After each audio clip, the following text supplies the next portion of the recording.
He is a performer who lives behind reflections, a man defined by the face he never shows.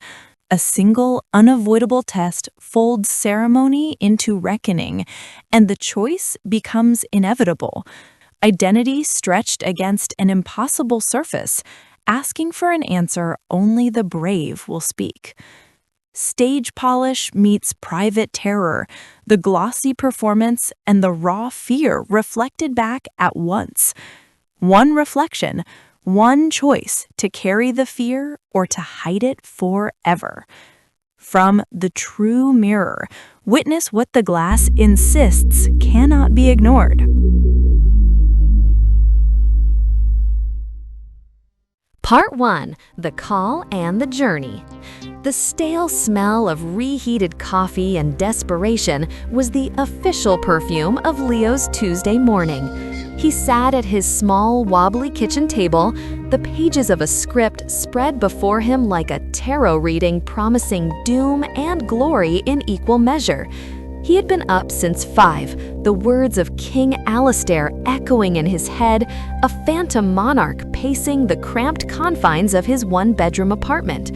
He was trying to absorb the character through sheer osmosis, hoping the king's authority would seep into his bones and, for once, silence the timid mouse that lived there.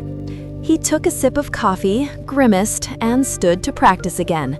He straightened his back, assuming a regal posture that felt ridiculous next to his sink full of dirty dishes.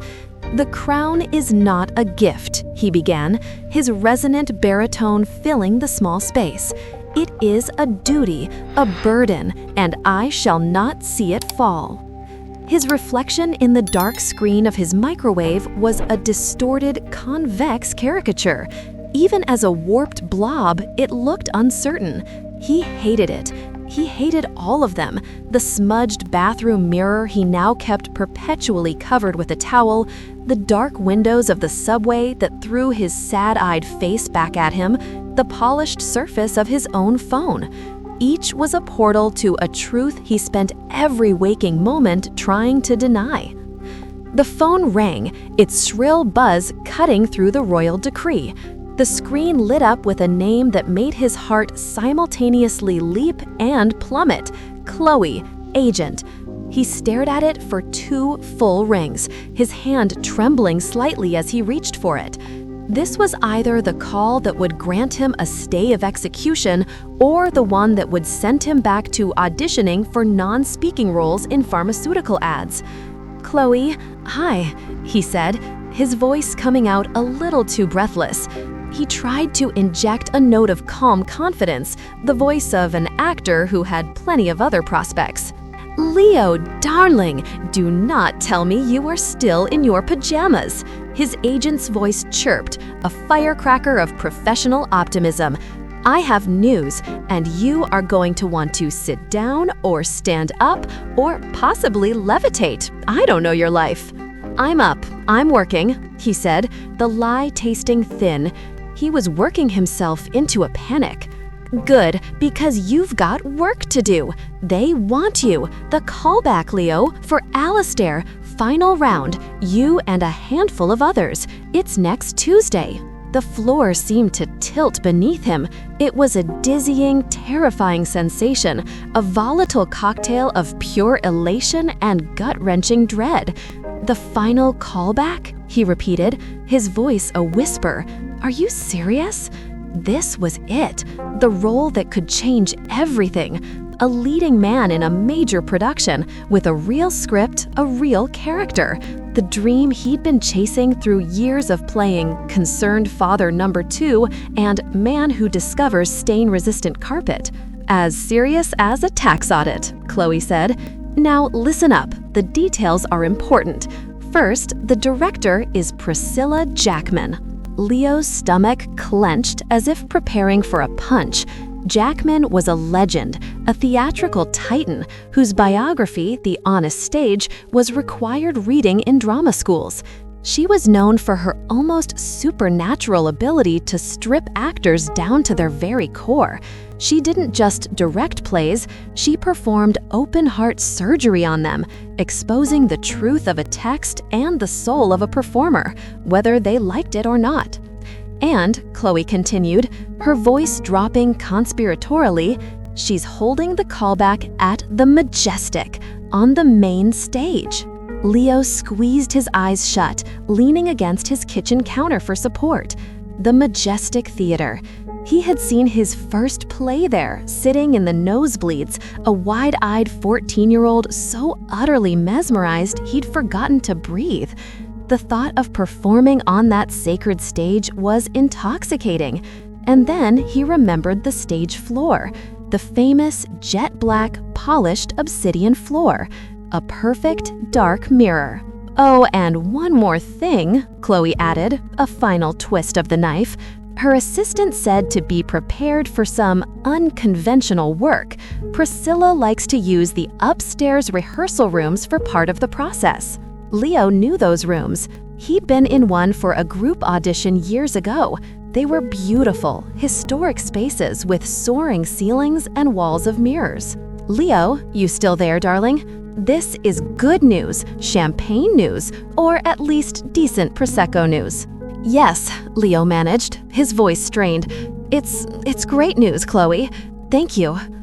He hung up the phone, and the silence of his apartment rushed back in, now filled with a new and terrible weight. He looked at the script, at the powerful words of King Alistair. Then he looked at the blanket covering the television, the towel obscuring the bathroom mirror.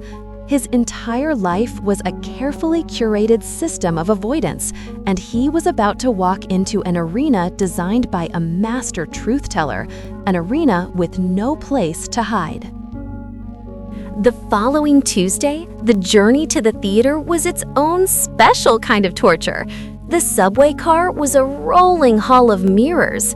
The dark windows that reflected the tunnel's gloom showed him his own face, pale and haunted, his eyes wide with a fear he was trying to suppress. He buried his head in his script, but he could feel the reflections around him. He saw a woman across from him, looking at her phone, her reflected self showing a deep, weary sadness that her placid expression concealed. He saw a young man in a sharp suit, his body language exuding confidence, but the man in the glass looked pinched and petty, his eyes covetous. Everyone had their secret soul, but his felt like a professional death sentence. An actor whose soul was afraid of the stage was like a chef who was afraid of food. It was a fundamental contradiction, a joke with a cruel punchline. He got off 2 stops early and walked the rest of the way, just to feel the solid, non-reflective pavement under his feet. The city was a cacophony of noise and life, but Leo felt strangely detached, as if he were already in a soundproof bubble of his own anxiety. He clutched the script in his satchel like a religious text, its familiar weight both a comfort and a burden. When he finally turned the corner and saw the Majestic's grand facade, his breath cut in his chest. It was real. This was happening. He was walking willingly into the lion's den, and he was terrified the lion would see him for the frightened sheep he truly was. Part 2, the rehearsal room. Leo stood before the stage door of the Majestic Theater for a full minute, his hand hovering over the cool metal of the handle. He could still turn back. He could call Chloe, feign a sudden, debilitating illness. It would be professional suicide, but it felt preferable to the soul-flaying he was about to endure. The thought of Priscilla Jackman's analytical gaze was terrifying enough. The thought of that gaze being aided by a room full of mirrors was paralyzing. Taking a shaky breath that did little to calm the frantic hummingbird in his chest, he pushed the heavy door open and stepped inside. The world backstage was a hushed, sacred space that smelled of history, dust, and old paint. He and 4 other actors checked in with a quiet, efficient stage manager who seemed to move without making a sound. The others were a gallery of familiar anxieties. There was a lanky man with a sharp, intelligent face whom Leo recognized from a Shakespeare workshop years ago, already murmuring lines to himself. There was a broad, muscular actor, built like a leading man from a bygone era, stretching his thick arms as if preparing for a physical bout. And then there was Dennis. He was leaning against the far wall, scrolling through his phone and smiling at something, looking as relaxed as if he were in his own living room. He looked up, saw Leo, and gave a small, confident nod of acknowledgement. It wasn't unfriendly, but it wasn't warm. It was the nod of a man who sees not a competitor, but simply another person in the room. This, somehow, was worse. The stage manager led them up a narrow flight of stairs, the wooden treads groaning under their collective weight. "Priscilla is waiting for you in rehearsal hall," she said, her voice a low monotone. "Please leave your bags by the wall. No phones." The rehearsal hall was beautiful, with impossibly high ceilings and tall, arched windows that flooded the space with soft, unforgiving morning light. A worn wooden bar ran along one wall. The opposite wall, however, was the monster from Leo's nightmares, a vast, unbroken expanse of mirror, polished to a perfect, gleaming sheen. Leo felt a familiar, cold dread creep up his spine. He found a spot on the floor as far from the mirror as he could, setting his bag down and trying to focus on his breathing. He could feel the mirror's presence like a physical pressure, a silent, knowing entity that was already watching him. He risked a glance at the others, trying to gauge their reactions. Dennis had already started some light stretching, his reflection moving in perfect, easy harmony. The muscular actor was admiring his own physique in the glass, a faint, self-satisfied smirk on his face, but his reflection's eyes were slightly unfocused, revealing a core of dullness beneath the brawn. The lanky, sharp-faced actor was now pacing, and Leo saw it clearly in the mirror. While the man's face was a mask of intense concentration, his soul self's hands were subtly grasping, rubbing together in a gesture of avarice. It was a flicker of greed, a desire for the role that was more about possession than artistry. Everyone has a tell, Leo thought, the observation giving him no comfort this time. Everyone has a flaw, but theirs are manageable. Arrogance, greed, vanity. Those are things a director can work with. They are colors on the palette. My flaw is a lack of paint. The door opened again, and Priscilla Jackman entered. The energy in the room shifted, the ambient anxiety sharpening into a single point of focus. She was a small, bird-like woman with a storm of white hair pinned haphazardly on her head, and eyes so dark and intelligent they seemed to absorb the light around them. She offered a brisk, business-like smile that didn't touch her eyes. "Good morning, gentlemen," she said, her voice quiet but carrying an immense authority that filled the large room. "Thank you for coming. We'll begin with some simple warm-ups. I want to see how you move in this space. Don't perform for me, just be." It was the most terrifying instruction she could have given. She had them walk the room, first in a circle, then randomly. Leo tried to walk with the grounded purpose of a king, but his feet felt like lead. He was acutely aware of his reflection, that hunched and hesitant figure trailing him like a ghost. He tried to ignore it, to focus on the feel of the floorboards, the light from the windows, the presence of the other actors, but the mirror was a magnet, pulling at his attention. Priscilla watched them, her posture relaxed, but her gaze ferociously intense. She was not just watching them. Leo could see her eyes flickering constantly between each actor's physical body and their soul self in the glass. She was reading both texts simultaneously, comparing, contrasting, seeing the dissonances. He felt like a book with a damning footnote she was reading over and over. "Now, stop," she commanded. They all froze. "I want you to find a space. On my count, I want you to give me a single, sudden physical expression of triumph, of victory. 3, 2, 1. Now." Leo's body reacted from muscle memory. He threw his arms up, his head back, a silent roar of exultation. It was a classic, powerful pose. But as his eyes opened, he saw his reflection. The mirror man had not joined in the triumph. Instead, it had cowered, its arms coming up not in victory, but to shield its face, as if expecting a blow. It was a flinch of pure terror. The disjunction was so stark, so complete, it made Leo feel dizzy. He quickly lowered his arms, his face burning with shame. He saw Priscilla's gaze linger on him and his reflection for a fraction of a second longer than on anyone else. She didn't frown, she didn't react, but he felt utterly, completely seen. The armor of his craft was not just thin, it was transparent, and she was staring right through it at the terrified creature within. He had been in the room for less than 20 minutes, and he was already certain he had lost. Part 3. The Humiliation. After the warm-ups, a tense silence settled over the room. Priscilla Jackman let it hang in the air for a moment, her dark eyes scanning the faces of the 5 actors as if reading the final pages of a book she'd already figured out. Leo's heart hammered against his ribs. He felt like a student waiting for a failing grade to be read aloud. "Good," she said finally, the word offering no comfort. "Now, let's do some scene work. I want to see how you interact.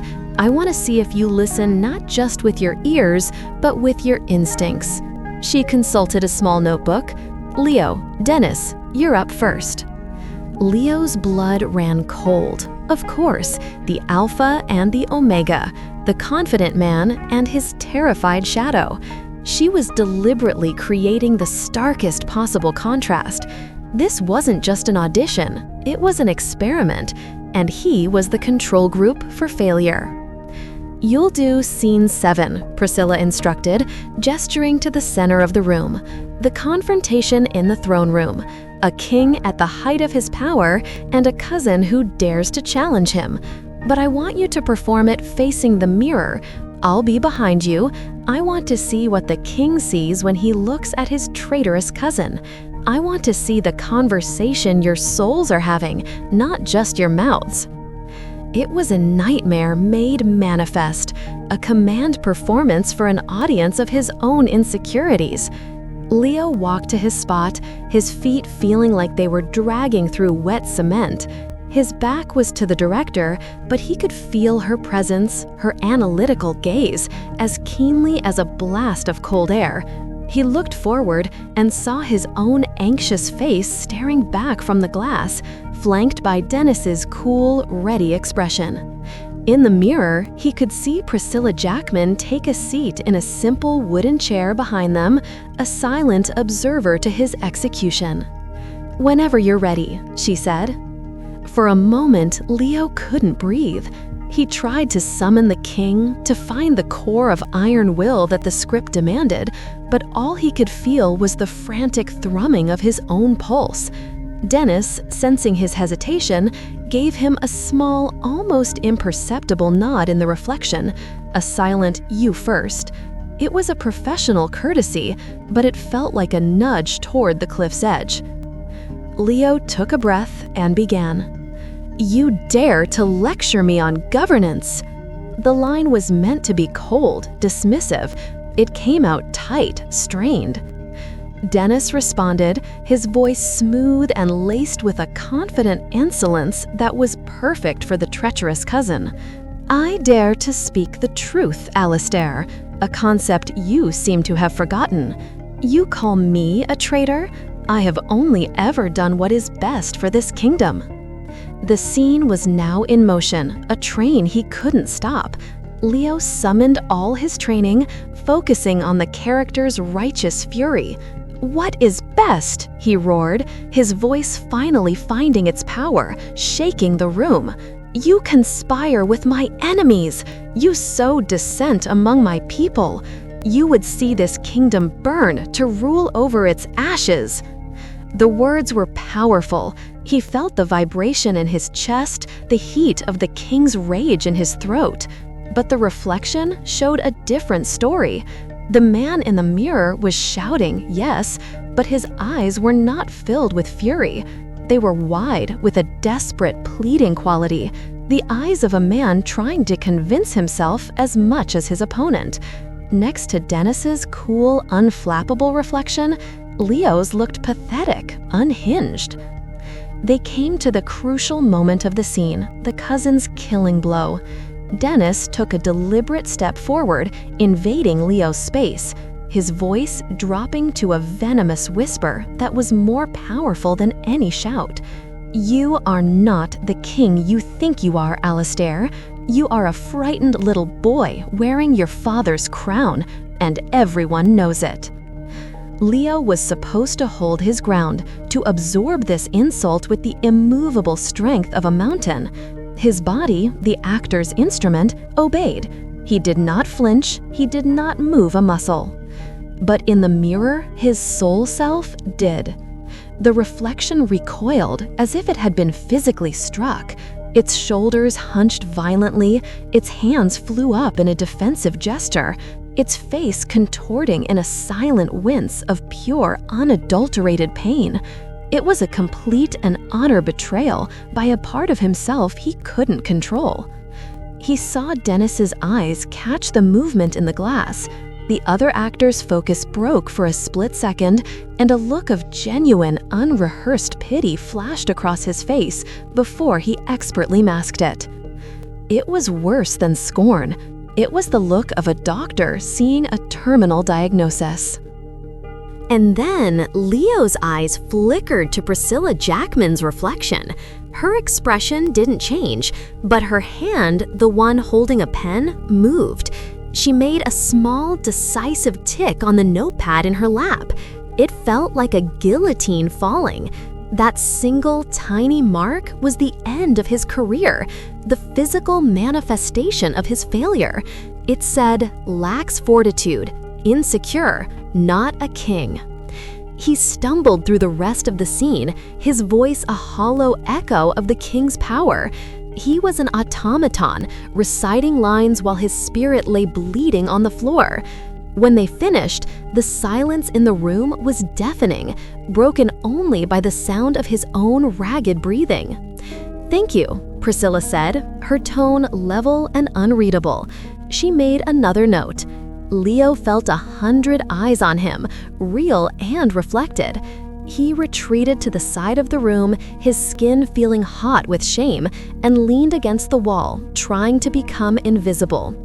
"Julian, Robert, you're next," Priscilla commanded.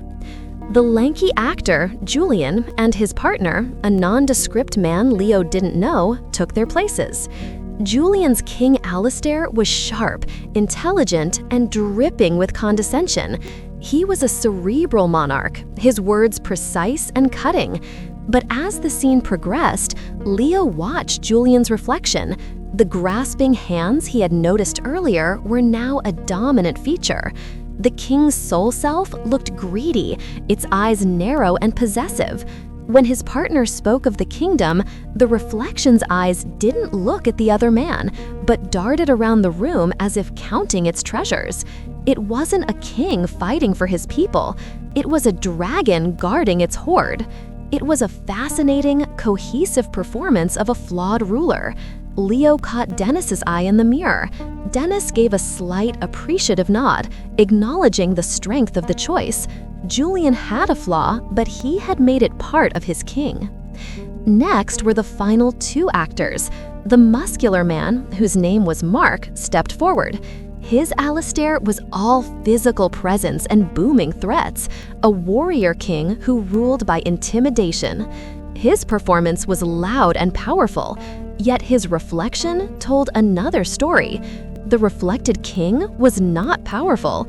He was dim, his eyes vacant and confused, overwhelmed by the political machinations of the scene. He was a bull being led by the nose, his strength a hollow shell. When his partner delivered the cutting line about being a frightened little boy, Mark's reflection didn't flinch in pain like Leo's had. It simply looked bewildered, as if it didn't quite understand the insult. Leo risked another glance at Dennis in the mirror. Dennis was watching Mark's performance with a look of detached professionalism, but a tiny smirk played on his lips. He saw the flaw, the hollowness, and judged it to be weak. He was sizing up his competition, and Leo realized with a fresh wave of sickness that he wasn't even considered competition. He was simply the baseline for failure, the cautionary tale the others were being measured against. When the scene work was done, Priscilla stood. "Thank you, gentlemen. That's all for this room. Take a 15-minute break, hydrate. We'll reconvene on the main stage for the final portion." The other actors filed out, a low murmur of conversation starting up. Julian was talking animatedly about his character choices. Mark was complaining about the acoustics, their nervous energy filling the hallway. Dennis paused as he passed Leo. "Hey," he said quietly, his voice gentle. "That was intense. She really puts you through it, huh?" He was trying to be kind, to offer a lifeline of professional camaraderie. It felt like an anchor, pulling Leo further down into his sea of shame. He just nodded, unable to speak, his throat tight with unshed tears of frustration. He waited until the footsteps faded down the hall. He couldn't face them. He couldn't bear their pity or their forced encouragement. He felt a desperate need to be alone, to disappear. Seeing a side door marked Stairs B, he slipped through it, a fugitive fleeing the scene of his own crime. He descended into the cool, dark belly of the theater, the concrete steps echoing his heavy footfalls, each one a nail in his coffin. He didn't know where he was going, only that he couldn't face the light. Part 4. The Honest Stage. The stairwell was cool and dark, smelling of damp concrete and something metallic, like old machinery. It was a purely functional space, devoid of the majestic's theatrical grandeur, and for that, Leo was grateful. He descended, his hand trailing along the gritty wall, each step taking him further away from the mirrored room and the polite, pitying glances of his peers. He had no destination in mind, only a desperate, animal instinct to flee. The stairs led him out into a dim, dusty corridor that ran behind the main auditorium. It was a labyrinth of stacked set pieces, coiled cables, and the ghostly shapes of forgotten props draped in white cloths. He followed the corridor, his footfalls unnaturally loud in the silence. He felt like a trespasser in the theater's secret heart. A sliver of light from a door left ajar caught his eye. Drawn to it, he pushed it open and stepped through. He was on the main stage. The sudden shift in scale was breathtaking and horrifying. The stage was enormous, a vast black plane that stretched out into the cavernous darkness of the house. The rows of red velvet seats were an endless, silent sea, their emptiness feeling more judgmental than a full house. The only light came from the single, stark ghost light on its stand center stage, a bare bulb casting long, distorted shadows and painting a small, lonely circle of light on the floor. He walked into that circle of light as if drawn by a tractor beam. It felt like the loneliest place in the world. He stood there for a moment, just breathing, the sheer oppressive silence of the theater pressing in on him. Then he made himself look down. The famous black floor was a dark, perfect mirror. His reflection stared up at him from the abyss. It was no longer a small figure in a crowded room, but a life-sized portrait of his own failure. He saw the lonely, distorted, defeated man, his shoulders hunched, his eyes wide with a cosmic despair. This was who he was. Not a king, not even a proper actor, just a fraud, standing in a place he didn't deserve to be. He took a shaky breath, the sound swallowed by the immense, empty space. He thought of Alistair's most powerful line, the declaration of unshakable will he had roared in the studio. He tried to summon it now, to speak it to the pathetic image on the floor. "I am the rock on which the storm breaks," he whispered, but his voice cracked, breaking on the word storm. It was a pathetic, broken sound.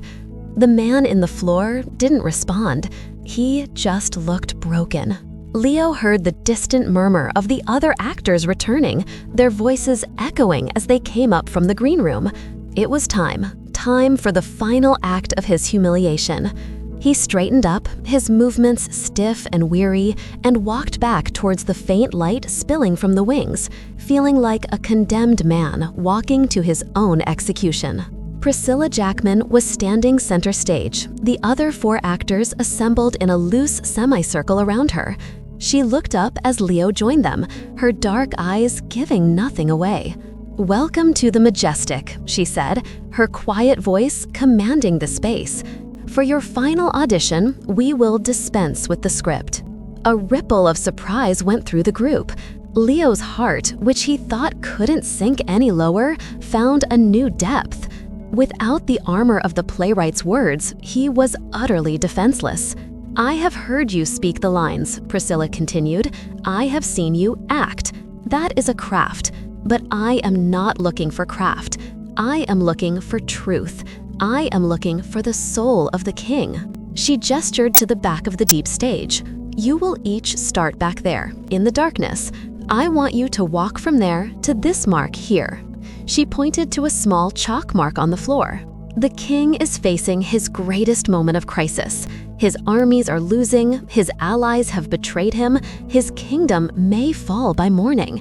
He has been alone in his chambers, and he is now walking out to face his war council. I want you to show me what is in his heart. No words, just a walk. Show me the man beneath the crown. Dennis, you'll begin." Dennis gave a confident nod and walked to the back of the stage. After a moment, he began his walk. It was a masterful performance of stoicism. His back was straight, his pace measured. His reflection was a perfect, unwavering duplicate. He was the rock, unmovable. It was brilliant. One by one, the others took their turn. Julian, the lanky actor, walked with a contained, predatory rage, his reflection showing a greedy king ready to sacrifice his kingdom for his crown. Mark, the muscular actor, walked with a heavy, lumbering tread, his powerful body at odds with the confused, lost man staring up from the floor. Each was a choice, an attempt to project a version of strength. Finally, it was Leo's turn. He walked to the back of the stage, his heart a dull, heavy thud. This was it, the final walk. He thought of his pathetic reflection on the floor just moments ago. He thought of Priscilla's words, "I am looking for truth." He thought of her biography, The Honest Stage. A desperate, terrifying idea began to form. What if the truth wasn't the problem? What if hiding it was? He had tried to be a king of iron and had failed. What if Alistair was a king of glass, on the verge of shattering, and that was the most honest choice he could make? He took a breath and began to walk. He did not try to straighten his back. He did not hold his head high. He let his shoulders slump, not in defeat, but under the immense, invisible burden of a dying kingdom, and he looked down. He didn't just glance at his reflection, he stared at it. He acknowledged the cowering, fearful man on the floor. He let Priscilla and the others see that he was looking at it. His walk became a silent, powerful narrative. Here was a king who was not fearless. Here was a king who was intimately acquainted with his own doubt. He was a man walking into a council of war while having a silent, agonizing conversation with his own terror. As he walked, he imagined what Priscilla must be seeing. Not an actor failing to hide a flaw, but an actor deliberately revealing it. She would see the man, Leo, walking with a heavy, pained tread, and she would see his soul, his true self, reflected on the floor, looking up at him with naked fear. And she would see that the king was not ignoring the fear, but was in dialogue with it. He was drawing a strange and painful strength from acknowledging his own weakness. The journey across the stage became a profound internal struggle made visible. It was the story of a man confronting his own soul, accepting the terror he saw there, and finding the strength not to vanquish it, but to carry it, to lead in spite of it, not in its absence. As he reached the chalk mark, he slowly lifted his head. His gaze rose from his own broken reflection to look out at the imagined council, at the vast, empty theater. His final posture was not one of arrogant command. It was the weary, resolute, and soul-deep strength of a man who knew fear, who lived with it every second, and who had chosen, in this moment, to stand. He stood there, his heart pounding in the profound silence. He was certain he had just committed professional suicide, offering a performance of weakness when strength was required. He waited for the polite, dismissive thank you. Priscilla Jackman watched him, her head tilted slightly. For a long, agonizing moment, her face was completely unreadable. Then she looked down at his reflection in the floor, at the anxious but resolute figure it now held. She looked back at his face. She gave a single, almost imperceptible nod. It was not a promise of the role. It was not a guarantee of anything, but it was something more valuable, a sign of profound respect, an acknowledgement. She had seen what he had done. She had understood. A strange sense of calm washed over Leo. In that moment, he realized it almost didn't matter if he got the part. For the first time in his life, he had performed not by hiding from his truth, but by embracing it. He had not defeated his inner critic. He had given him a voice, a role in the play. He allowed himself one last look at the polished floor. The reflection was still there, the anxious, burdened man forever carrying his fear. It hadn't changed, but Leo's perception of it had. For the first time, it didn't look like a curse. It looked like him, and it was enough. If the silent audition lingered with you, subscribe to Echoes of the Library for more tales from the true mirror. Until the next echo.